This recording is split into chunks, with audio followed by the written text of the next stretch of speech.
Namaste, welcome to Monday Bytes from ChitraCars. Hope everyone is safe, happy in their house.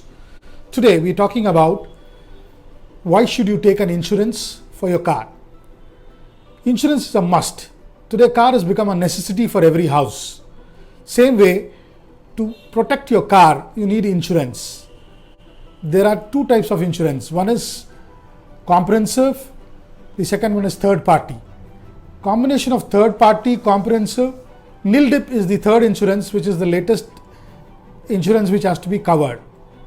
It is a nil dip is from bumper to bumper and all the consumables and engine protect, key loss, return to invoice. These are all the insurance things which has to be taken for your car. This is a must. Happy driving, safe driving. Think of cars, think ChitraCars. Thank you.